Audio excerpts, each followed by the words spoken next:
I sent the CEO of a company a Pokemon card with his face on it. Not an email, not a LinkedIn message, actual Pokemon card. And that ridiculous idea started a business conversation with the founder of a £40 million company. I'm sat head of the table with a D in GCSE maths, asking them for £100 million.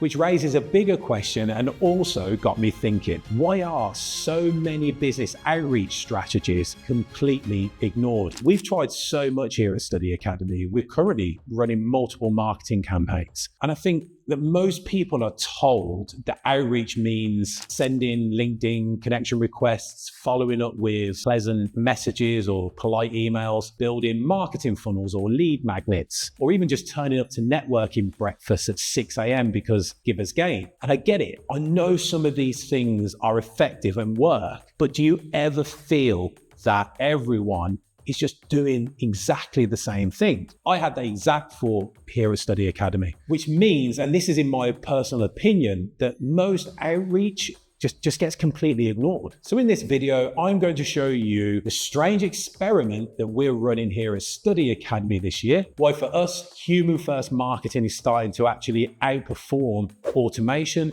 and other areas of marketing within our business, and how sending one Pokemon card opened a business conversation that an email never would. So I want to go back in time now. A few years ago, I joined a business accelerator called Entrepreneurial Spark. Now, while I was there, one of the fellow founders, a guy called Jack Smith, like me, he was just starting out in business, right? He was trying to build a business, trying to figure things out. Fast forward a few years, Jack built his company Lovey into a business doing about 20 million a year in revenue. They're now rapidly heading towards 40 million, which is pretty incredible. Hi, I'm Jack, and I'm the founder of Lovey, and I am unemployed. Here's the thing, right? We hadn't spoken in years. Both of us were just heavily focused on growing our businesses. So I wanted to reconnect, but I knew if I sent a normal message, like, "Hi Jack, long time no speak, fancy a coffee," that message would just disappear instantly. CEOs get hundreds of messages like that every single week. So the real question for me became, what would make someone actually stop and pay attention? Then I remembered something. So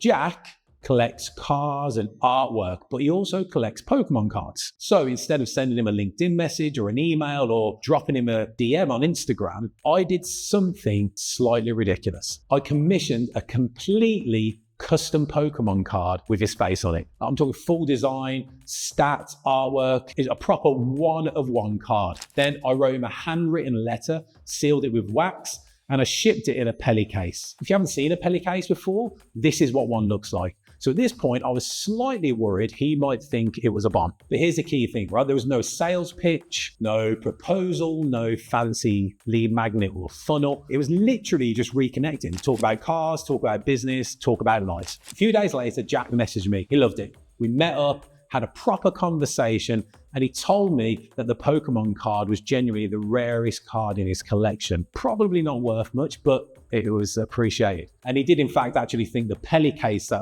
I sent those items in was a bomb. I think he joked that he was going to get someone else to open it. And now we're exploring how Study Academy can support the Lovey team as they continue to scale, but more importantly, move into other areas as a business. And by doing that, it brings more scrutiny for Lovey from the Financial Conduct Authority. Because when companies grow quickly, and especially regulated companies, that becomes a bigger challenge. They have more employees, more regulation, more responsibility. And at that level, compliance training can't just be a tick box exercise. It actually needs to work, and it actually needs to change behaviors and have measurable results that impact the individuals in the firm, but then also impact the firm itself. The real lesson or insight here isn't the Pokemon card. We now live in a world of automation, so automated LinkedIn messages, AI written emails and template follow-ups, marketing funnels everywhere. Everything just feels automated, which means something interesting is actually happening. I genuinely believe that human effort and creativity now stands out more than ever.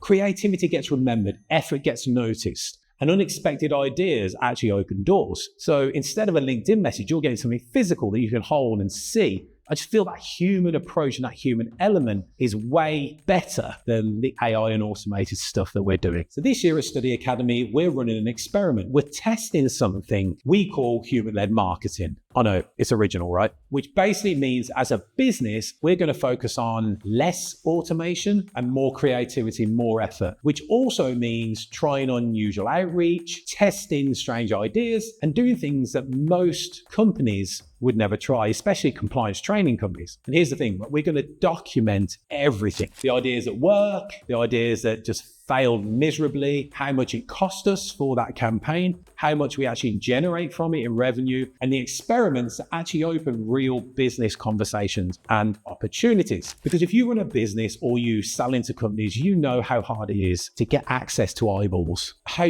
difficult it actually is to get in front of people or get meetings, right? So for me, by doing this, you might actually discover that the best way to stand out is doing something that nobody else is doing. So we're going to test that. We're going to do some ridiculous ideas this year, and I want to share those with you. And this is one of the first ones, and it worked. The next experiment that we're testing, honestly, is a bit ridiculous, and it might be genius, it might be brilliant, or it might be legally questionable, but we're doing it anyway. So if you want to see what happens and what we're getting up to next, then subscribe, connect with me, follow me, DM me, carrier pigeon me, whatever you want to do. But because the next outreach experiment is literally on a whole new level. Also, if you don't know who we are or what Study Academy do, this little video up here will give you a great insight into the work that we do for companies all around the world and supporting them with their training. Thanks for listening. I'm John Lovey, CEO and co-founder of Study Academy, where training your team and remaining compliant has never been easier.